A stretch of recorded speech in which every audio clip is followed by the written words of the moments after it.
Assalamualaikum warahmatullahi wabarakatuh.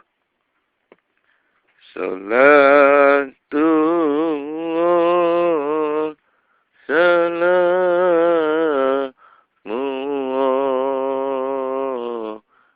ala toha rasulillah. Salatullah, salamullah, ala yasin habibillah. Tawassalna bismillah wabil hadi rasulillah wa kulli mujahidillah fi ahlil bad ya Allah. Bismillahirrahmanirrahim. Nahmaduhu wa nusalli ala rasulihil karim hamidan wa musalliyan wa musalliman. Wahumma salli ala abdika wa nabiyyika wa rasulika nabiyil ummiyyi wa ala alihi wa sahbihi wa sallim. Hadirin hadirat yang dimuliakan Allah, beberapa kali kita telah mengadakan pertemuan dalam masalah pembahasan fadilah sedekah. Dan kali ini ada sebuah hadis dari Ibnu Abbas radhiyallahu an, meriwayatkan sabda Rasulullah SAW bahwa orang yang menderita kelaparan atau mempunyai kebutuhan dan dia menyembunyikan keadaannya dari khalayak ramai, maka Allah SWT mengambil tanggung jawab untuk mengaruniakan rezeki yang halal selama 1 tahun. Hadis lain menyatakan bahwa barang siapa yang dalam keadaan lapar atau mempunyai keperluan, sedangkan ia menyembunyikan keadaannya dari manusia dan hanya meminta kepada Allah, maka Allah SWT akan membuka pintu rezeki yang halal baginya untuk 1 tahun. Dalam hadis lain dinyatakan sabda Rasulullah SAW bahwa barang siapa meminta kekayaan kepada Allah, maka Allah SWT memberikan kekayaan kepadanya. Siapa yang meminta kekuatan Allah untuk menjaga dirinya, maka Allah SWT akan memberikan sifat itu kepadanya. Dan tangan di atas, yakni yang memberi adalah lebih baik dari tangan di bawah, yakni yang menerima. Dan barang siapa yang membuka pintu meminta-minta kepada selain Allah, maka Allah SWT membuka pintu kemiskinan baginya. Ali radhiyallahu anhu mendengar suara seorang laki-laki yang meminta-minta di manusia, yang meminta-minta dari manusia di padang Arafah. Maka ia berkata kepadanya, pada hari begini, di tempat begini, engkau meminta kepada selain Allah. Dalam hadis lain dinyatakan bahwa barang siapa membuka pintu meminta-minta kepada selain Allah, maka Allah SWT membuka pintu kesempatan baginya di dunia dan di akhirat. Dan siapa yang membuka pintu pemberian untuk mendapatkan ridho Allah, maka Allah SWT membuka pintu kebaikan di dunia dan di akhirat baginya. Sebuah hadis menyatakan bahwa barang siapa membuka pintu meminta-minta, maka Allah SWT membuka pintu kemiskinan baginya. Dan siapa yang mengikat kayu bakar dengan tali, lalu memikulnya dan menjualnya untuk memenuhi kebutuhan hidupnya, maka yang demikian itu lebih baik daripada meminta sedekah, baik dia menerima sedekah ataupun tidak. Dalam hadis lain diriwayatkan bahwa siapa yang membuka pintu pemberian, baik dengan sedekah maupun dengan silaturahim, maka Allah SWT akan memberi lebih kepadanya, yakni kekayaannya ditambah. Dan siapa yang meminta-minta untuk menambah harta, maka dia akan menjadi bertambah miskin, yaitu kebutuhannya akan semakin bertambah, sementara pendapatannya akan semakin tidak mencukupi. Imran bin Husain radhiyallahu anhu meriwayatkan sabda Rasulullah SAW bahwa barang siapa yang berharap dan bergantung pada Allah dengan sepenuh hati, maka Allah SWT akan mengurus setiap keperluannya dan akan menyampaikan rezeki kepadanya dari tempat yang tidak pernah dibayangkan sebelumnya. Dan siapa yang senantiasa sibuk dengan dunia saja, maka Allah SWT menyerahkannya kepada dunia, yakni dia akan dibuat sibuk dalam mencari rezeki yang tidak pernah memuaskannya.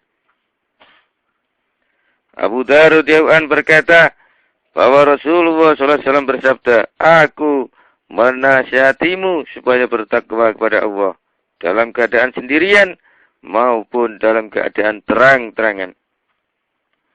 Dan apabila melakukan amalan yang buruk, maka segera melakukan amalan baik sebagai ganti rugi.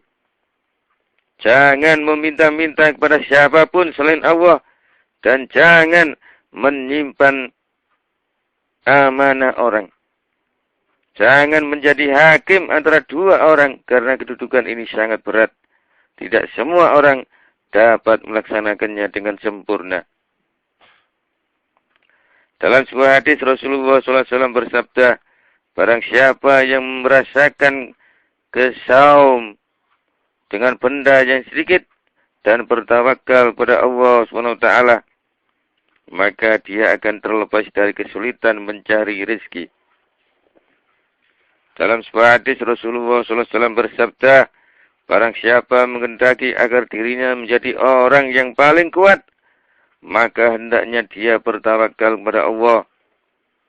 Dan barang siapa menghendaki agar dirinya paling kaya, maka hendaknya dia lebih mempercayai apa yang di sisi Allah daripada yang ada pada dirinya sendiri. Barang siapa menghendaki agar dirinya menjadi orang yang paling mulia, maka hendaknya ia berpegang pada ketakwaan." Wahab rahmatullahi alaih mengutip firman Allah bahwa apabila hamba Allah bertawakal padanya, maka seandainya semua bumi dan langit menentangnya, maka Allah akan tetap memberi jalan keluar baginya. Ibnu Abbas radhiyallahu anhu mengatakan bahwa Allah SWT telah mewahyukan kepada Isa alaihissalam, "Berserah dirilah kepadaku supaya aku menjadi pengurus segala urusanmu. Jangan menjadikan yang selain aku sebagai walimu, supaya aku tidak membiarkan kamu." Kisah putra Auf bin Malik radhiyallahu anhu yang telah diriwayatkan dalam banyak hadis, diceritakan bahwa ia telah ditawan dan diikat oleh orang-orang kafir. Ia diperlakukan dengan sangat kasar. Ia juga menderita kelaparan dalam keadaan tersiksa. Dengan suatu cara ia memberitahukan keadaannya itu kepada bapaknya sambil meminta agar Rasulullah SAW mendoakannya. Ketika Rasulullah SAW mengetahui keadaannya, maka Rasulullah SAW menasihatkan kepadanya agar takut kepada Allah dan bertawakal kepadanya, dan supaya pagi dan petang membaca ayat berikut. Laqad ja'akum rasulun min anfusikum azizun 'alaihi ma anittum harisun 'alaikum bil mu'minina raufur rahim. Fa in tawallaw faqul hasbiyallahu la ilaha illa huwa 'alaihi tawakkaltu wa huwa rabbul 'arsyil 'azim. Sesungguhnya telah datang kepadamu seorang Rasul dari kaummu sendiri. Berat terasa olehnya penderitaanmu, sangat menginginkan keimanan dan keselamatan bagimu. amat belas kasihan lagi penyayang terhadap orang-orang mukmin. Jika mereka berpaling dari keimanan, maka katakanlah, cukuplah Allah bagiku. Tidak ada ilah selain Dia, hanya padanya aku bertawakal, dan Dia adalah Tuhan yang memiliki aras yang agung. Quran Surat At-Taubah ayat 128-129. Setelah ia mengamalkan nasihat itu, maka dengan ajaib semua ikatan yang dibuat oleh orang kafir itu terbuka, sehingga ia dapat kabur pulang ke rumahnya. Setelah ia mengamalkan nasihat itu, maka dengan ajaib semua ikatan yang dibuat oleh orang kafir itu terbuka, sehingga ia dapat kabur pulang ke rumahnya. Ketika ia kabur, ia pun merampas unta-unta orang kafir itu. Ibnu Abbas radhiyallahu anhu mengatakan bahwa barang siapa yang takut pada kezaliman seseorang raja, atau serangan binatang buas, atau tenggelam di lautan, maka bacalah ayat di atas. Barang siapa yang takut pada kezaliman seorang raja, atau serangan binatang buas, atau tenggelam di lautan, maka bacalah ayat di atas. Maka kemudaratan apapun tidak akan menimpanya. Dalam hadis lain mengenai kisah seperti ini terdapat petunjuk agar membaca la haula wala quwwata illa billah. Berkenaan dengan kisah putra Auf bin Malik radhiyallahu anhu, ia telah diturunkan. Berkenaan dengan kisah putra Auf bin Malik radhiyallahu anhu ini telah diturunkan ayat wa man yattaqillaha yaj'al lahu makhraja wa yarzuqhu min haitsu la yahtasib wa man yatawakkal 'ala Allahi fa huwa hasbuh innallaha balighu amri qad ja'alallahu likulli syai'in qadra. Barang siapa bertakwa kepada Allah, niscaya Dia akan mengadakan baginya jalan keluar dari kesulitan, dan Dia akan memberinya rezeki dari arah yang tidak ia duga-duga. Dan barang siapa bertawakal kepada Allah, niscaya Dia akan mencukupi keperluannya. Allah melaksanakan urusannya. Sesungguhnya Allah mengadakan ketentuan ukuran bagi tiap-tiap sesuatu. Quran Surat At-Tolak ayat 2-3.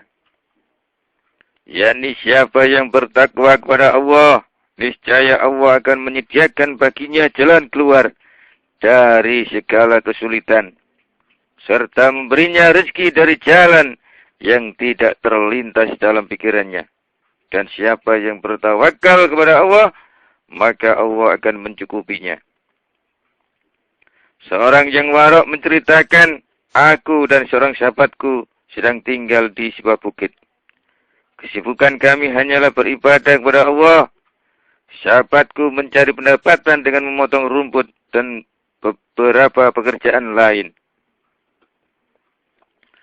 Dan untukku, Allah SWT membuat ketentuan, yaitu setiap hari seekor rusa betina mendatangi dan berdiri di dekatku. Aku menghisap susunya, kemudian binatang itu pergi. Sahabatku itu tinggal di bukit agak jauh dari tempatku. Suatu ketika dia mendatangiku lalu berkata, satu kafilah telah datang dan mereka mendirikan kemah di dekat tempat kita. Marilah kita pergi menjumpai ahli kafilah itu. Siapa tahu kita dapat menikmati susu atau makanan lain dari mereka. Mula-mula aku tidak mau pergi ke sana, tetapi karena didesak berkali-kali, akhirnya aku ikut juga. Ahli-ahli kafilah itu kemudian melayani kami dengan berbagai makanan. Setelah makan, kami pun pulang ke tempat masing-masing. Setelah itu, seperti biasa, aku menanti-nanti rusa betina yang biasa datang, tetapi dia tidak datang lagi. Sesudah menanti-nanti selama berhari-hari, akhirnya aku menyadari bahwa disebabkan dosa itu. Akhirnya, disebabkan dosa itu, yakni berharap kepada kafilah. Rezeki yang mudah dan memberi kesenangan telah berhenti. Penulis kitab Raud menulis bahwa dari pandangan zahir terdapat 3 perkara dari perbuatan seperti di atas yang dapat dianggap sebagai dosa. Yang pertama, tawakal yang selama ini berhasil dipegangnya telah ditinggalkan. Yang kedua, tamak dan tidak puas dengan apa yang dikarenakan Allah untuk kesenangan. Yang ketiga, makanan yang telah dimakan dari kafilah itu bukanlah makanan yang suci, sehingga dia terlepas dari rezeki yang bersih. Kisah ini memberi pelajaran yang besar, karena sifat tamak dan loba dapat membuat kita terlepas dari nikmat Allah. Pada zahirnya adalah apabila mereka meminta-minta dari makhluk, kita dapat memperoleh sesuatu. Tetapi karena sifat buruk itu, kita terlepas dari nikmat Allah yang lebih patut, yang datang tanpa sifat tamak dan meminta-minta.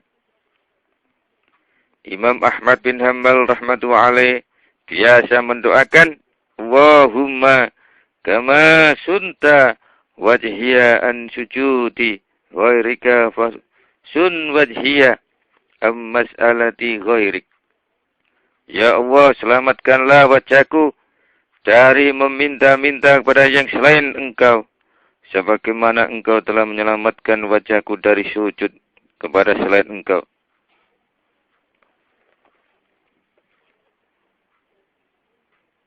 Baginda Nabi sallallahu alaihi wasallam bersabda, An Abi Hurairah radhiyallahu anhu qala Rasulullah sallallahu alaihi wasallam, Man sa'alan nasa takatsuran fa innama yas'alu jamron fal yastaqilla aw liyastaqsir.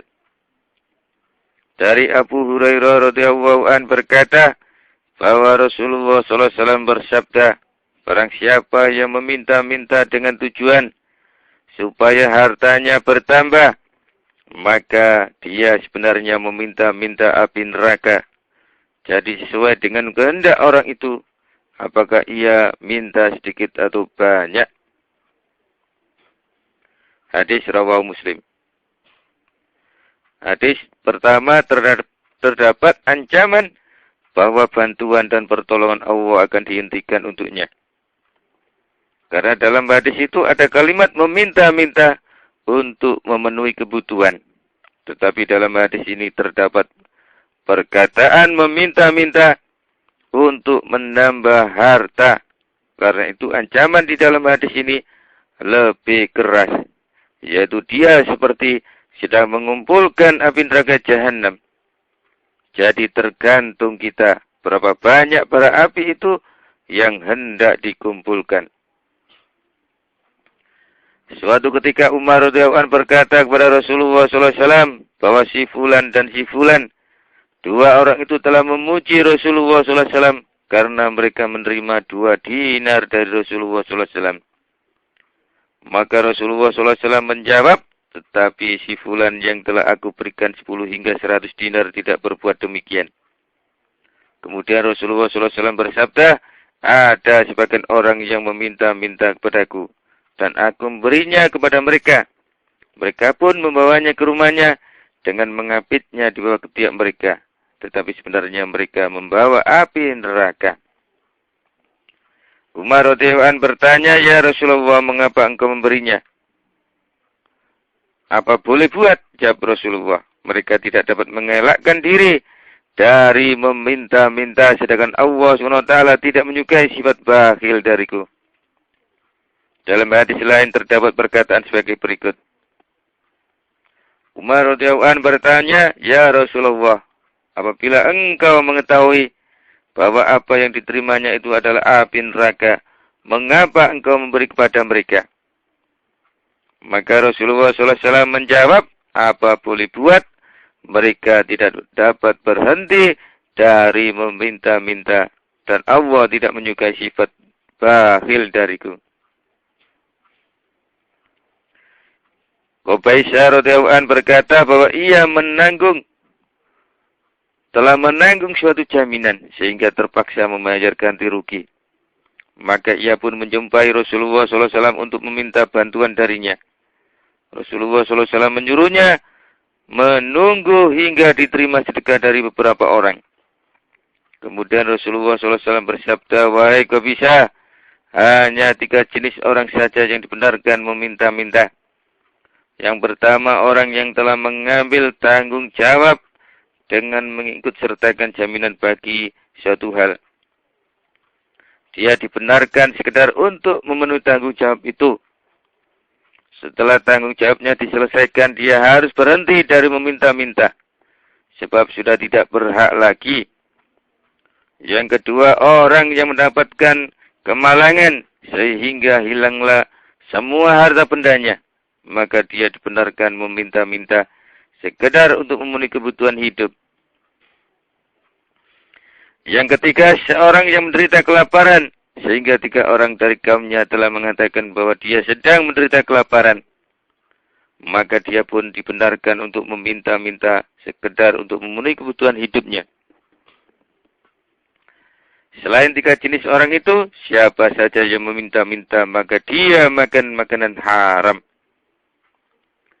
Dalam hadis lain dinyatakan bahwa 2 jenis manusia tidak dibenarkan meminta-minta. Yang pertama, orang yang kaya. Dan kedua, orang yang kuat dan sehat. Orang yang mampu mencari nafkah. Akan tetapi siapa yang menderita kelaparan sehingga hampir binasa atau memiliki hutang yang terlalu banyak, maka dia dibenarkan meminta-minta. Dan siapa yang meminta-minta untuk menambah hartanya, pada hari kiamat akan bangkit dengan wajah penuh luka, dan ia memakan api neraka jahanam. Jadi tergantung pada siapa yang meminta-minta, baik banyak maupun sedikit. Dalam sebuah hadis lain dinyatakan bahwa perbuatan meminta-minta akan meminta-minta dalam keadaan terpaksa. Dalam hadis lain dinyatakan bahwa ada orang yang terus-menerus meminta-minta sehingga pada hari kiamat tidak ada sedikit pun daging di wajahnya. Mas'ud bin Amr radhiyallahu anhu berkata bahwa suatu ketika jenazah seseorang dibawa ke hadapan Rasulullah SAW agar disolatkan. Rasulullah SAW bertanya, apakah ada yang dia tinggalkan sebagai waris? Orang-orang memberitahu bahwa dia telah meninggalkan beberapa keping asrofi, yakni emas. Rasulullah SAW bersabda bahwa itu adalah stempel api neraka jahanam. Perawi mengatakan bahwa beliau telah bertanya kepada seorang budak milik Abu Bakar radhiyallahu anhu, yakni Ibnu Qasim radhiyallahu anhu, mengenai hadis ini, dan diketahui bahwa orang yang meninggal itu biasa meminta-minta agar hartanya bertambah. Dalam kitab-kitab hadis diriwayatkan beberapa kisah seperti di atas, dan Rasulullah SAW mengancamnya dengan stempel api neraka atau azab lainnya akibat dari peninggalan uang yang tidak begitu banyak. Ulama mengatakan bahwa orang-orang itu berkeinginan memiliki harta, tetapi dia berdusta dengan berpura-pura menjadi fakir miskin dan meminta-minta kepada orang lain. Imam Ghazali rahmatullahi alaih berkata bahwa banyak riwayat yang berisi larangan untuk meminta-minta dan ancaman yang cukup keras akibat perbuatan demikian. Tetapi di antaranya ada juga beberapa hadis yang membenarkan meminta-minta. Dapat disimpulkan bahwa meminta-minta adalah haram, tetapi dalam keadaan terpaksa dan tidak ada upaya lain yang bisa dilakukan, maka meminta-minta menjadi halal. Haram karena 3 hal yang memang diharamkan. Yaitu pertama, dia berprasangka seolah-olah Allah memberikan nikmat yang tidak cukup. Seumpama seorang hamba yang meminta-minta kepada orang lain karena tuannya tidak cukup memenuhi keperluannya. Oleh karena itu tanpa keadaan terpaksa, meminta-minta tidak dapat dihalalkan.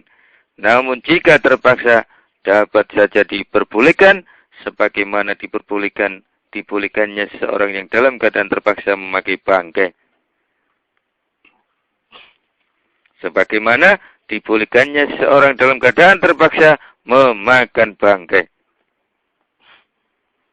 Yang kedua, dengan meminta-minta, orang itu menghinakan dirinya di hadapan makhluk selain Allah. Padahal jika dia menghinakan diri dan merendahkan diri di hadapan Allah SWT, maka itu adalah kemuliaan. Karena ada kenikmatan tersendiri dalam menghinakan diri di hadapan yang maha kekasih. Mengaku di hadapan Allah bahwa dirinya adalah orang yang tidak berdaya upaya adalah kebahagiaan besar. Yang ketiga, dengan perbuatan demikian akan menimbulkan kesusahan bagi orang yang diminta. Kebanyakan orang yang diminta tidak dapat memberikannya dengan hati yang gembira, tetapi terpaksa karena malu atau alasan lainnya. Apabila dia memberikan secara terpaksa karena malu atau riya, maka haram bagi orang yang menerimanya. Jika ia menolak permintaan itu, maka dia merasa kecewa karena dipandang secara zahir, ia telah berlaku bakhil. Oleh karena itu, meminta-minta adalah haram, kecuali dalam keadaan sangat terpaksa.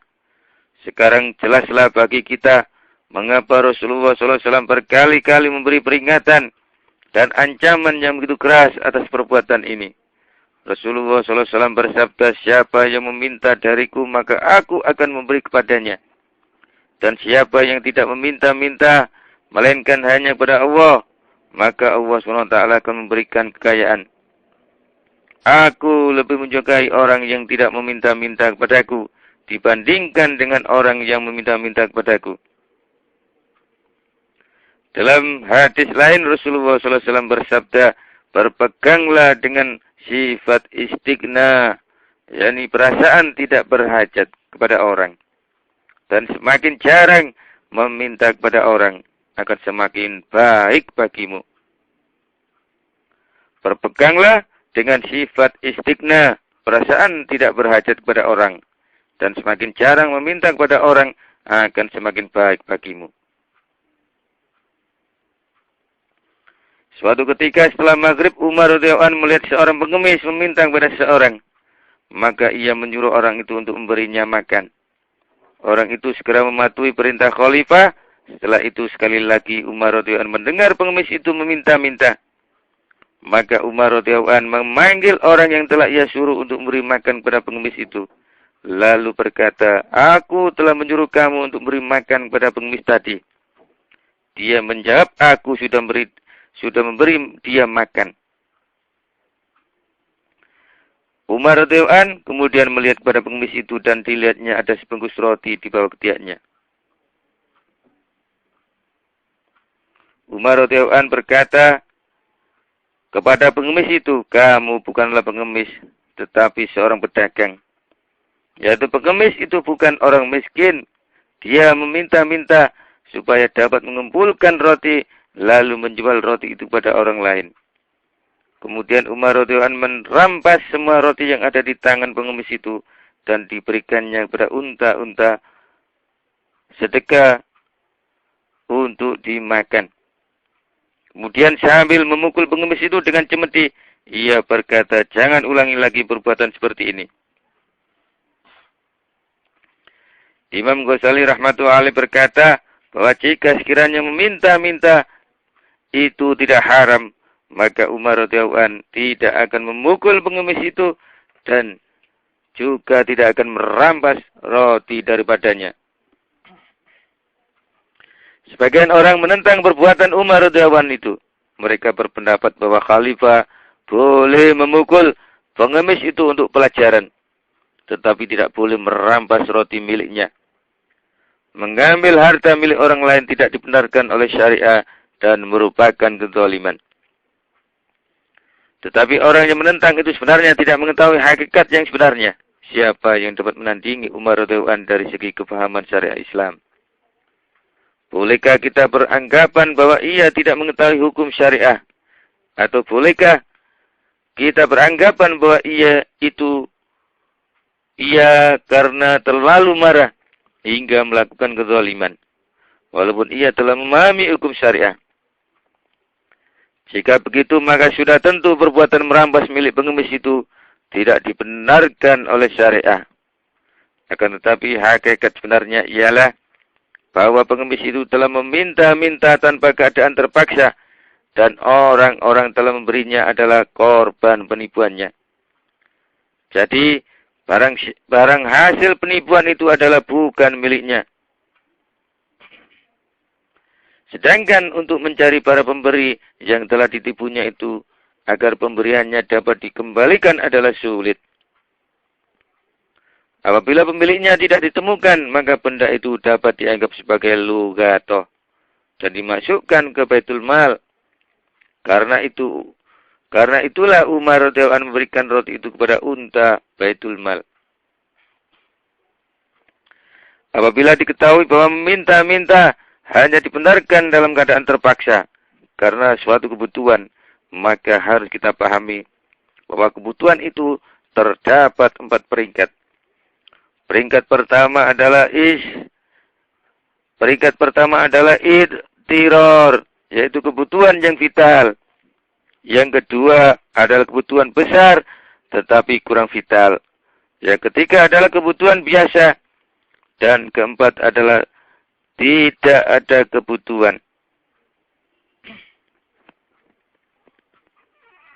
Hadirin hadirat yang dimuliakan Allah, demikian apa yang biasa sampaikan untuk saat ini.